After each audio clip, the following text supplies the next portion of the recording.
Pourquoi est-ce si difficile de se mettre d'accord dans un couple sans se disputer? Le plus souvent dans un conflit, on concède à son partenaire au lieu d'apprendre à trouver un accord commun. La vérité, c'est que se mettre vraiment d'accord, ça demande un investissement, que les deux conjoints fassent un don mutuel. Dieu a créé chaque être humain comme une création unique, totalement différente des 6 milliards d'autres êtres humains. Et on a chacun un rôle exclusif sur Terre. On perçoit notre monde donc à notre manière. On n'a pas les mêmes goûts, les mêmes besoins, les mêmes avis, le même mode de pensée. Et donc en ce qui nous concerne, n'importe quel débat qu'on va avoir avec nos proches et notre conjoint va dériver de ces références différentes qu'on a et qui bâtissent donc nos opinions. À travers ce cours, on va apprendre pourquoi il est si difficile de se mettre d'accord, mais surtout, comment y arriver. Tu sais Jacob, j'aimerais vraiment partir en Israël cet été. Mais je te l'ai déjà dit, c'est impossible, on n'a pas assez d'argent pour ça. Mais quand il en faut, t'en trouves bien pourtant. Ah bon? Et quoi par exemple? Bah pour changer de voiture, t'as trouvé l'argent, non? Alors attends, je t'arrête tout de suite. La voiture, la dernière, elle était cassée. Si t'es pas capable de faire la différence entre un achat de première nécessité et un voyage, moi j'arrête tout de suite le débat. Prenons un cas classique dans un couple où les conjoints ne font pas l'effort de comprendre l'autre. L'épouse veut déménager pour 3 raisons. Premièrement, elle dit « Le carrelage du domicile est très vieux, difficile à laver et à faire briller ». Son mari réplique en disant que la propreté, ok, mais pas besoin que ça brille.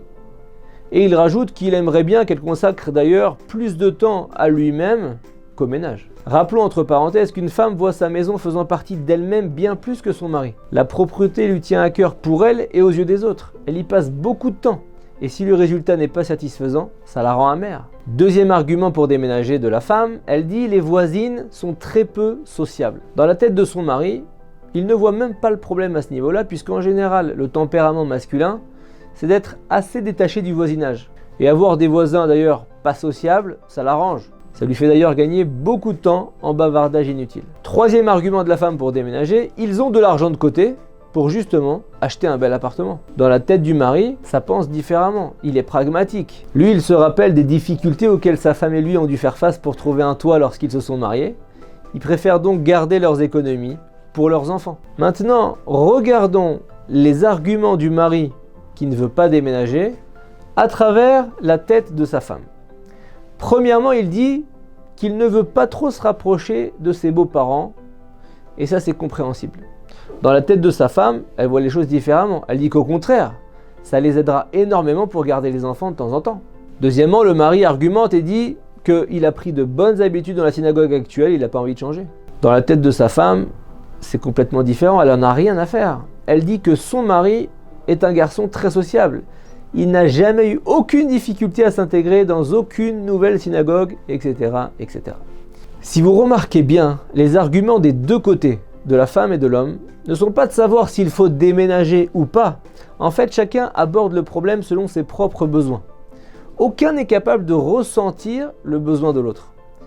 Personne, dans ce cas-là, ne pourra convaincre l'autre. À la fin, l'un des deux va finir par se soumettre, non pas parce qu'il a été convaincu par les arguments de l'autre, mais juste pour éviter le conflit. Jacob, je voulais te dire, je suis vraiment désolée pour la dernière fois. J'ai bien réfléchi, je voulais pas te mettre la pression, je sais que c'est galère financièrement, mais j'avais tellement besoin de m'aérer. Écoute, moi aussi j'ai réfléchi. Alors on va partir quelques jours à Londres. Alors je sais c'est pas Israël, mais quelques jours ensemble, ça nous aérer un petit peu. Ah, t'es tellement gentil, ça va nous faire du bien, je suis sûre. Alors, comment se mettre d'accord? Il y a plusieurs types de blocages qui compliquent un débat. On va évoquer 5 conseils pour améliorer vos discussions. Premièrement, donnez une impression que vous êtes d'accord. Parfois, votre conjoint, il est d'accord avec vous. Mais il souffre de devoir être d'accord. C'est comme si on lui enlevait une partie de lui. C'est comme si on l'attaquait sur son amour-propre. Dans un tel cas, si vous êtes proches l'un de l'autre, ou si la discussion se fait dans une bonne ambiance, il pourrait arriver à se ranger derrière votre opinion. De manière générale, plus vous allez procurer à votre conjoint la sensation que vous pensez comme lui sur le fond, que vous ne cherchez pas à modifier son opinion, et plus il sera facile de tomber d'accord. Deuxième conseil, évitez les mots qui crispent. Votre conjoint, comme vous-même d'ailleurs, pense avoir raison. Ne lui donnez pas l'impression de le contredire. Parlez à sa logique à lui. Ne commencez pas vos phrases par des expressions du genre « c'est pas vrai »,« tu te trompes », « mais non, tu n'as pas raison », Mais écoute-moi bien, moi je vais t'expliquer. Si tu m'écoutes, tu vas comprendre. Si vous dites ça, il va se crisper. Personne n'aime être contredit. C'est pourquoi on doit s'habituer à des « tu as raison, mais je comprends ton opinion, tu veux en fait dire que… » ou alors « maintenant que j'ai compris ta position, viens on analyse ensemble la mienne. » Si on arrive à parler sans irriter, ou mieux, en étant avenant, bienveillant, alors on va décrisper notre conjoint et il sera beaucoup plus prêt à accepter de se mettre d'accord avec nous. Troisième conseil, donnez-lui envie.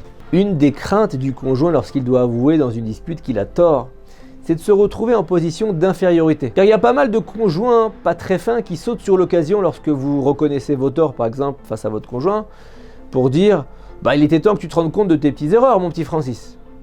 Une épouse qui fait ce genre de remarques va forcément générer des blocages qui vont dissuader le Francis de reconnaître ses erreurs à l'avenir. Et leur conflit risque d'être de plus en plus tendu. Lorsqu'un conjoint a la grandeur de changer d'opinion, on doit absolument le complimenter pour son ouverture d'esprit. Quatrièmement, créer l'ouverture.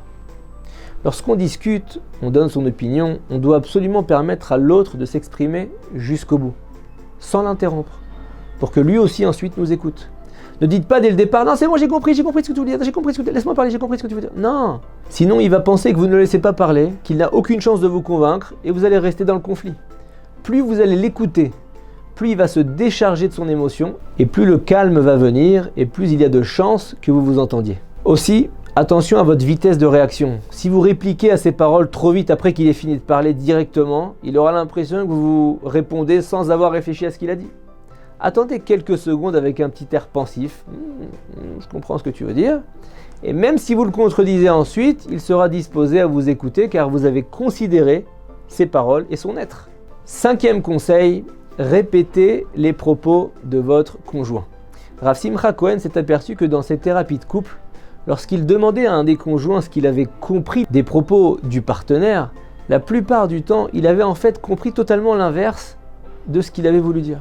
Si vous réfléchissez bien lorsqu'on est en débat avec quelqu'un, on réfléchit surtout à savoir comment je vais répondre, comment je vais réagir, et pas sur ce que dit l'autre, alors on n'écoute pas. De façon générale, on a plus tendance à vouloir être compris plutôt qu'à comprendre les autres. Un bon conseil alors, lorsque notre partenaire a fini de s'exprimer, n'hésitez pas à répéter ses propos. Cette répétition permet deux choses. Premièrement, elle montre que vous considérez l'avis de l'autre, et elle permet de percevoir plus clairement les critères et les points de référence de votre conjoint. Les couples qui ont adopté cette technique de répéter les paroles de l'autre se sont rendus compte d'une extraordinaire amélioration de leur entente mutuelle et sachez qu'après quelques temps, c'est un réflexe qui devient naturel. De manière générale, lorsqu'on veut évoquer un sujet avec son conjoint, il est important de ne pas venir avec des idées arrêtées et imaginer dès le départ que son partenaire risque déjà de penser autrement. J'espère que ces petits conseils vous ont plu et qu'ils vous permettront d'arriver à une entente dans tous ces petits différends que chaque couple doit vivre. Bonne chance.